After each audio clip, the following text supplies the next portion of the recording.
Hi, amazing friend. Good evening. It's evening today, and welcome to the first episode of the Read with Me.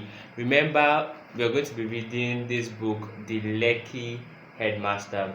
It is the book that JAMB has authorized to be used for the it is book JAMB authorized to be used as literature for the English exam for the 2025 UTME exams. So some persons have complained that hey, they find it a bit boring, and I have come to help you by reading it. Okay, with you. Yeah, actually, I want us to read it together, answer possible questions, and see what we can make out of the book. And I hope that it's going to be an interesting one.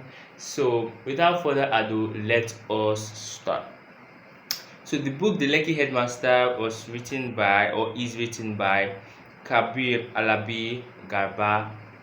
Kabir Alabi Garba. I hope I pronounced the name well. Um, it was produced by Basmala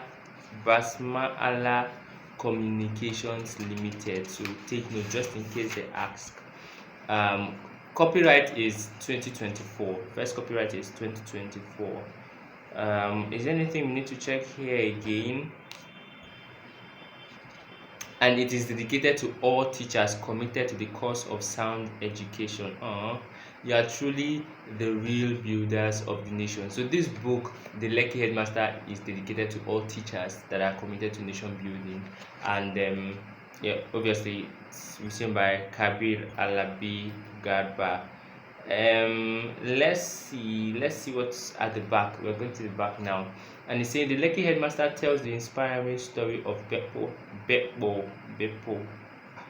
a dedicated teacher who finds fulfillment in his profession despite its challenges. His unwavering love for his students and commitment to stardom schools lead to remarkable achievements. Caught between societal expectations and his passion for teaching, Beppo faces a difficult choice. Will he pursue a better life as defined by others, or will he follow his passion? As the story unfolds, Beppo's decision sets in motion a series of events that ultimately shapes his destiny. So this is a summary, right? A synopsis of the book. Now, the Lekki Headmaster provides an engaging, entertaining, and a rewarding experience. The writer invests a lot of wit, suspense, and even mischief in it. And this was by Akim Lasisi, a poet and a publisher. Another person commented, "This is Japa in its most intriguing sense." Wow. Like the case of the headmaster, the question for many is to go or not to go. Cabri has done a wonderful job in this novel, which is not just about the art of literature, but also an advocacy in the line of patriotism. Now I see why Jam is asking us to read the book. Okay, that was from Shola Balogun, PhD lecturer, theatre and media arts, Federal University, Oyo Ekiti. And now this one is coming from Tony Okuyeme, art editor, New Telegraph. It says, as an actor, I see almost every chapter of this novel easily unfolding on stage. Wow. Now let's now see how it unfolds in our head, right? Let's jump to chapter 1, and that is on page 5. Can you see it on page 5? Okay, so the Lekki Headmaster, page 5, chapter 1, titled Dusk. Something seemed unusual in the way the principal walked to the podium from the back of the assembly. He moved his tall frame rather ponderously. He was not as smart as he used to be. The trademark morning smile was not forthcoming. He took the microphone from Angel, the chapel prefect, and held it, saying nothing. This was in spite of the fact that the morning's pep talk was over and everyone was excited. All waited for the principal to speak, but the man looked blankly above the student's head instead of compellingly into their eyes the way he used to. He made an attempt to talk, yet words did not come out. Wow.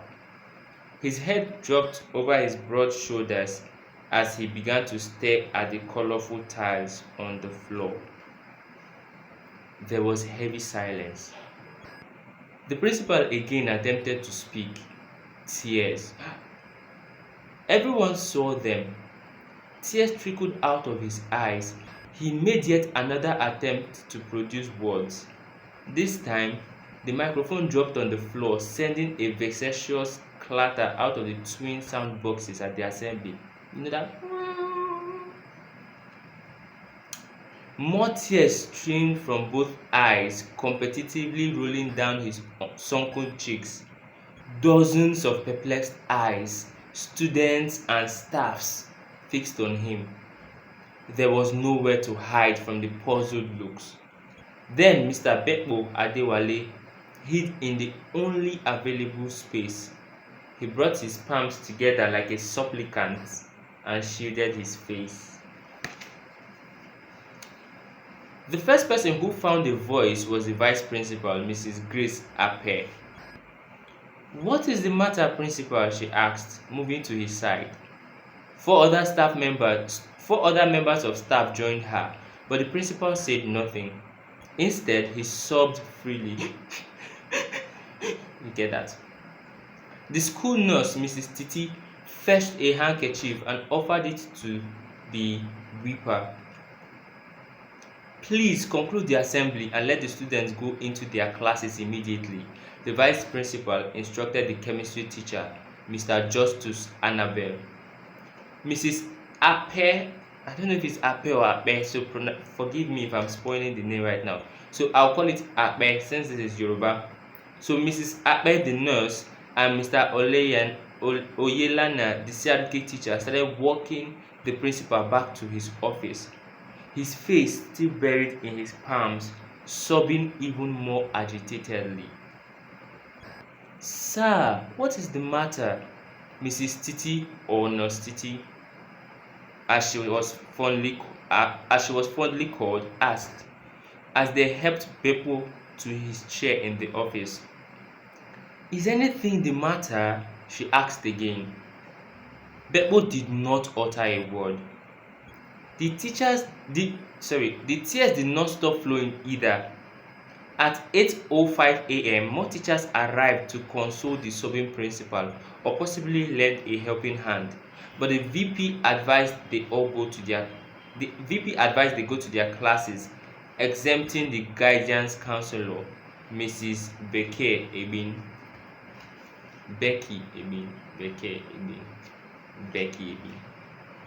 Consolations and questions resumed. For over 30 minutes they petted Beppo. All the while he sobbed. Occasionally he would shake his head. He would look at the ceiling and at the faces before him as though he had just returned from a dreamy wonderland. Then he would plunge further in tears. The VP's phone meanwhile had been ringing. Information had already reached some parents. They were anxious to know what had happened to the beloved principal.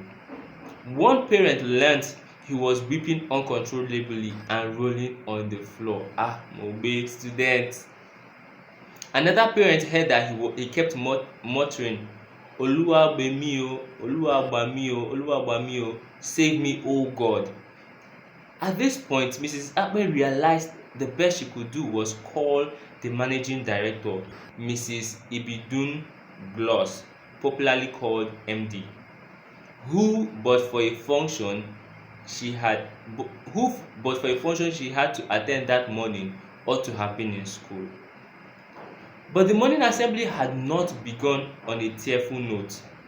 Since the management of Stardom schools came up with a shrewd incentive of lowering its boarding fees, the headache it used to have trying to tame lateness had reduced greatly.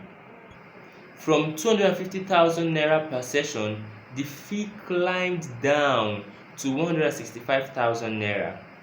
The result was instant. More than 80% of the parents moved their children to the boarding house, which was a haven of modest comfort enjoyed by elite students.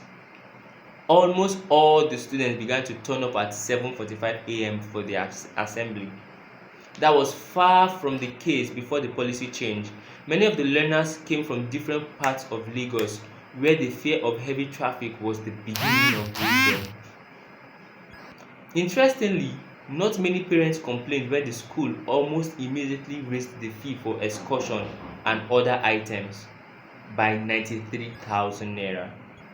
Some staff gossiped about this, especially Mr. Audu, the fine arts teacher, who was a bunch of biting humor.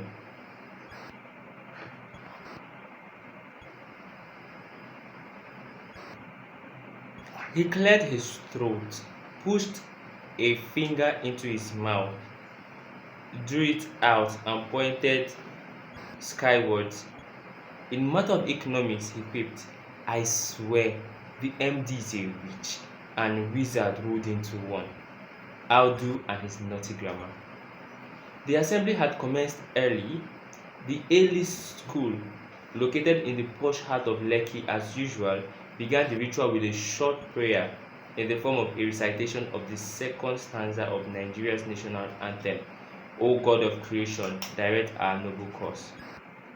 Stardom did this on Tuesdays and Thursdays, while normal Christian and Muslim prayers were said on Mondays, Wednesdays, and Fridays, alongside the national anthem first stanza. On Tuesdays and Thursdays, the assembly adopted the second stanza as prayer. It did not bother to recite the first, but simply went straight to the school's anthem. Angel announced, remember Angel is a chapel prefect. Angel announced it was time for pep talk. The principal had introduced this 7 years earlier. It involved the presentation of a speech by a student. It was spontaneous at times. At other times, topics were given ahead. Today's talk was, however, different. The way it sometimes happened. Ikenna Egbu, an SS1 student, mounted the podium to narrate his experience. He was part of a group of Stardom students that had just returned from an excursion to Jos, Plateau State. I saw Nigeria in its acrobatic beauty, he began, awakening cheers and applause. My fellow students, if you have not been to Jos, Ikenna paused and browsed their excited faces as though he wanted to be sure that they were really ready for the discoveries he was about to log into. He continued, you might have been to London, you might have been to New York, but if you have not been to Jos, you must be in that brilliantly beautiful city in your lifetime. Yells and applause greeted the narrative. One of the most memorable attributes of Jos is its very lovely weather, Ikenna said. Although we are in the dry season, Jos welcomed us with very cool arms. So chilly is Jos that I felt like sleeping every second of the 2 days we spent there. I can also not forget its acrobatic landscape, not in any negative sense, but with rocks that sit in artistic layers and at times in dramatic postures. You could see a rock carrying 3 other rocks on its head. You could find a small rock confidently backing another, big enough to give birth to it. Another round of ovation. The narrator paused. He continued, dearest stars of stardom, some of our hosts said Jos used to be more beautiful than what we saw, and that some violent crises had affected it. Notwithstanding, I can still confidently say it remains the leading tourism city in this country. No wonder many important white men were said to have lived there during the colonial period. Ikenna named some of the places the group visited, such as Lamingo Dam, the University of Jos, the Shere Hills, Wase Rocks, and the Solomon La Amusement Park. If I have the opportunity in future, I would like to settle down in Jos instead of jabbering to Canada or London. A mixed yet fun-filled round of clapping and hollering filled everywhere as Ikenna returned and joined his classmates on the line. The chapel prefect then called for decorum and orderliness, inviting the principal for his address and announcement. Although Ikenna was a science student, he was equally a respected poet. His mom, a broadcaster, was an award-winning poet too. Following the young boy's captivating account, many students and staff expected a great comment from the principal, who had been an inspiring peer. His impact had been so remarkable that employers, parents, and other stakeholders regarded him as a school builder. He gave the students his all with an ever burning passion to see them grow in all ramifications. On a day like this, he would he would be on top of the world. He would regard Ikena's outing as evidence of the good education Stardom offered and which he believed every Nigerian child deserved. The students also expected him to highlight some terms Ikenna might not have articulated so well.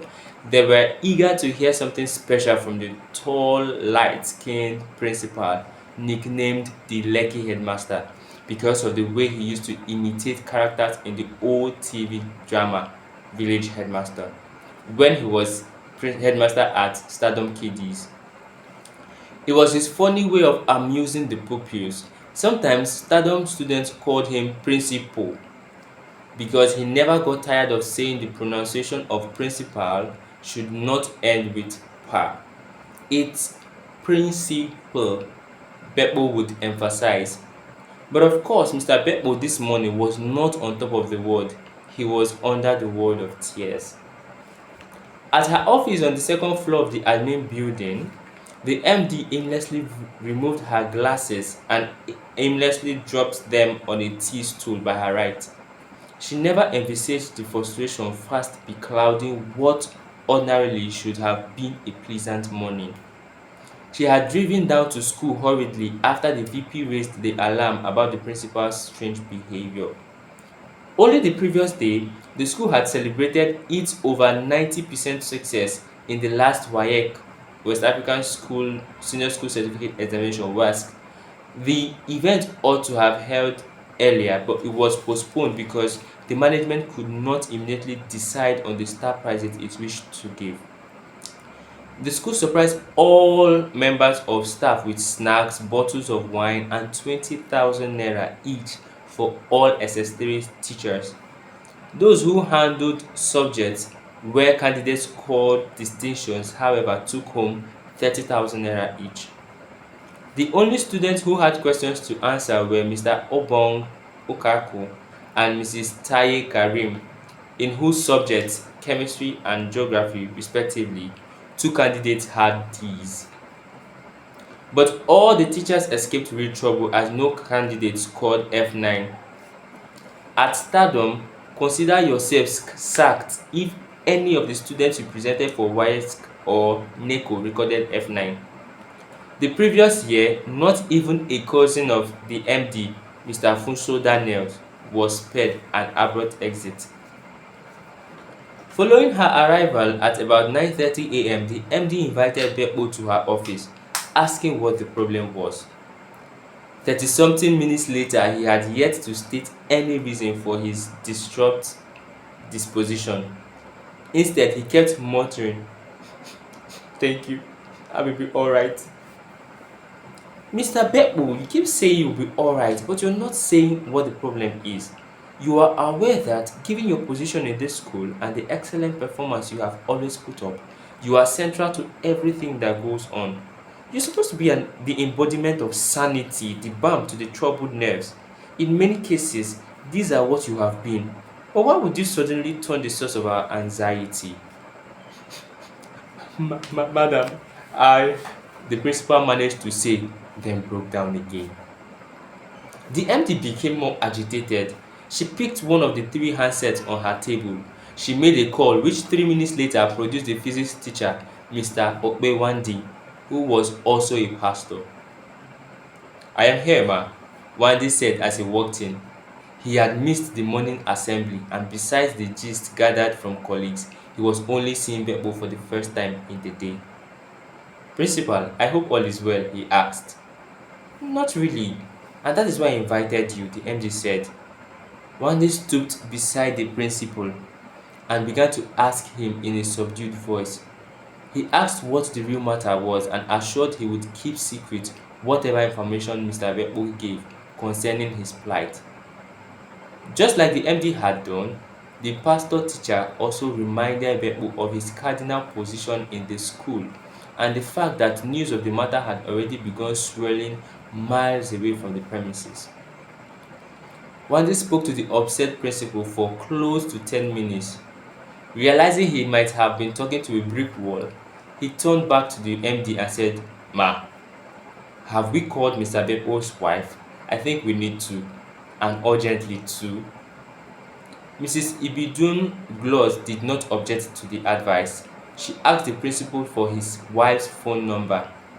This, Mr. Beppo wrote on the back of a card fetched from the breast pocket of his grey suit. The MD studied the card hesitatingly before dialing. It was an international number. "Principal's wife now lives in London, ma," Wande affirmed rather. "I should know. I wonder if he's not missing her badly," the MD said. The comment was supposed to be a joke, yet it elicited no laughter. None of the two lines the MD dialed rang. "Pastor, please accompany the principal to his office. I think he has to go home, really," she said. "I understand," Pastor Wande said, "but I think there's a little problem with that. It might not be a very good idea if he's left to go alone in this circumstance." The MD understood the sentiment in the teacher's fear, but she felt pressed to move the drama away from the school as soon as possible. What would the parents think if they learnt the principal was weeping like a child? The school, an impatient spirit told her, was not a rehabilitation center, but a place for learning and earning money. "Please guide him to his office and arrange to take him home," she said emphatically, adding, "I learnt that the guidance counselor was with him earlier. Perhaps he can go with him. He might also visit the clinic ASAP." And there you have it. That's the end of chapter 1. Wow. So you can see that from the story, the principal came to school, and on the morning assembly, or during the morning assembly, after the pep talk, when he was supposed to conclude the pep talk and give announcements, he started crying. And now this is a principal that everybody looked up to. Everybody was like, he's a jovial person, a very jovial human being, okay, who knows how to carry everyone along. But on this day, the center of I don't want to say center of excellence right now, but the focal point in the school just came out, and he was crying in front of everybody, in front of the student and the teacher. I mean, it's embarrassing. Yeah. So the school management and other staff tried to comfort him, to find out why a matured man like the principal will be crying in front of everyone. Do you want to find out what made him cry? Well, we're going to be looking at that in chapter 2. But before we go to chapter 2, I would like to ask you these questions. I want to see if you were following. Question number 1: what is the principal's name? Question number 2: what are the names of the following people? The vice principal, the CRK teacher, the chemistry teacher, the MD, the guidance and counseling teacher, or the counselor, right? You're going to answer them in the comment section. Please use the comment section. Tell me the name of the principal, his vice, the MD, the chemistry teacher, and the guidance and counselor. Right, the guidance counselor, the counselor's name. Now, there was a phrase they used to say, a bunch of biting humor. A bunch of biting humor. Tell me what that means, and how it was, based on context right now, how it was used in the story. What do you think it means? Use the comment to answer it. I'll be seeing you when I'll be doing chapter 2. But before I jump to chapter 2, I'm going to be reading the responses of those that responded to these questions, right? Those that gave the answers, I'll read and I'll tell you if you were correct or not. So until I see you in chapter 2, stay blessed. Please read though. Hey, read though. Thank you. Have a nice day.